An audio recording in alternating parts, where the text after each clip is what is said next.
Hey guys, does anyone here have Be Real? Okay, do you mind if do you guys want to be in my Be Real? Okay, thanks. This is gonna be the coolest one ever.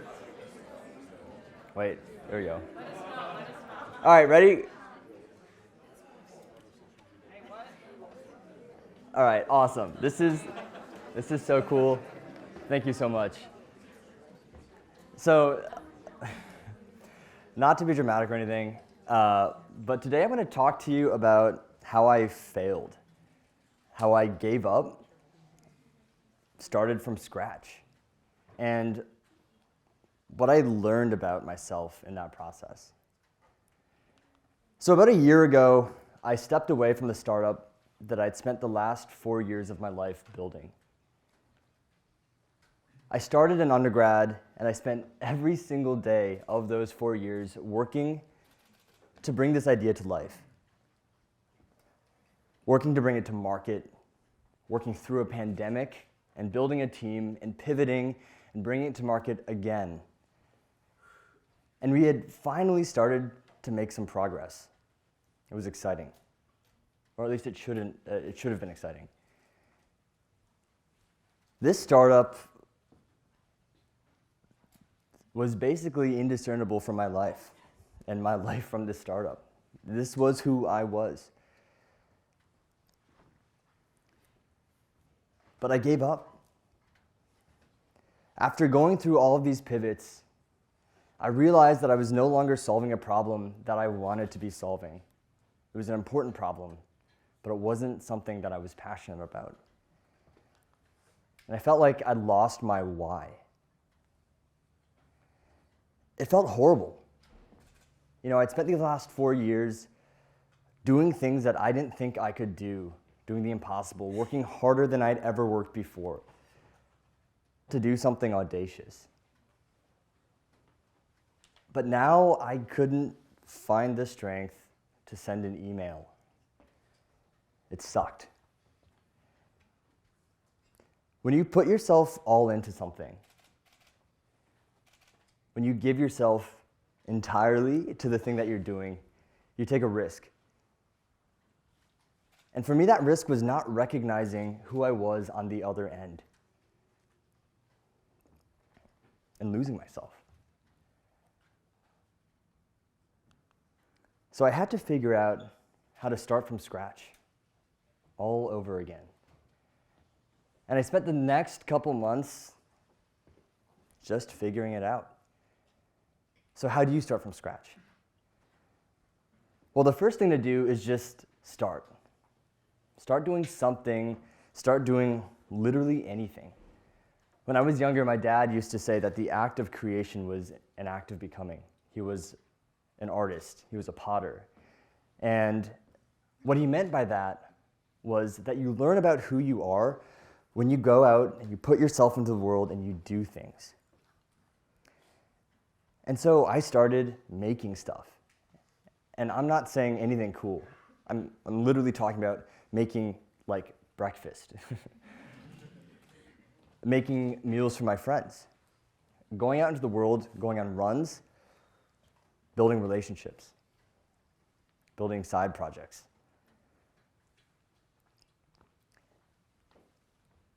I didn't know what I wanted to do, but I knew that doing something was a better alternative than just sitting in my room and thinking and being sad.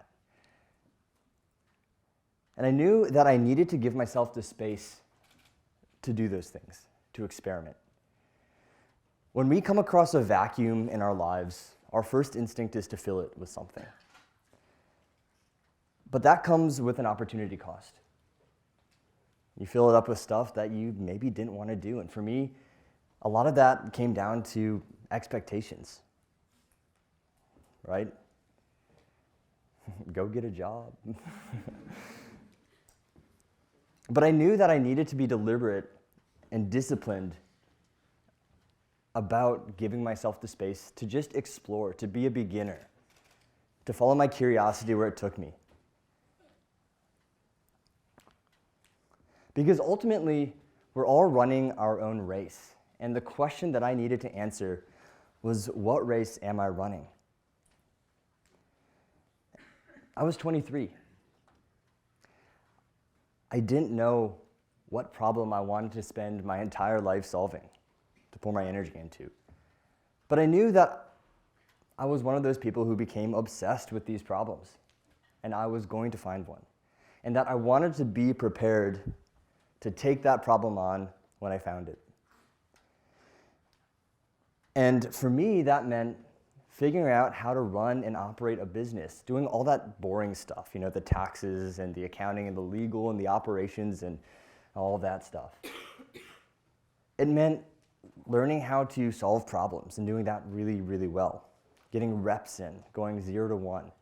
But most importantly, doing all of those things in a way that aligned with who I am, in a way that felt right. And so I spent the next couple months figuring that out. Building side projects with my friends turned into building projects with founders, turned into working with startups and larger companies, venture capital firms and private equity firms, working with people I really, really respected and looked up to.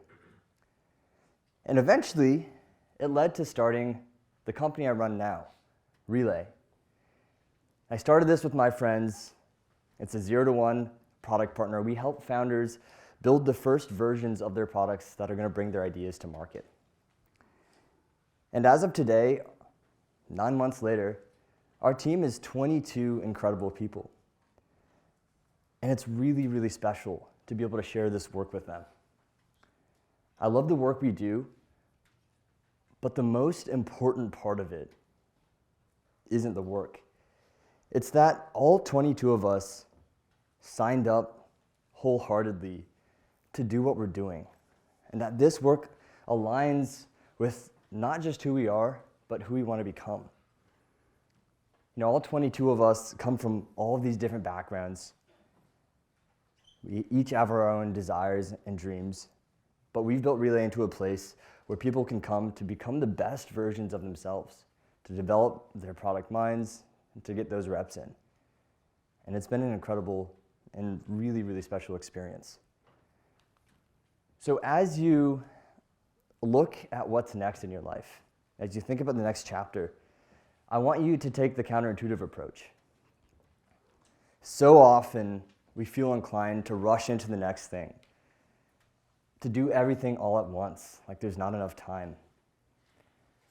We have all of these expectations that are pushing us to do these things. But as you think about whatever comes next for you, maybe that's graduation, maybe that's starting a new career, maybe that's leaving a relationship. Instead of rushing in, instead of doing everything at once, take a deep breath, pause, slow down, keep yourself open, see what life brings to you. Trust the process, and more importantly, trust yourself. You've got this. Thank you.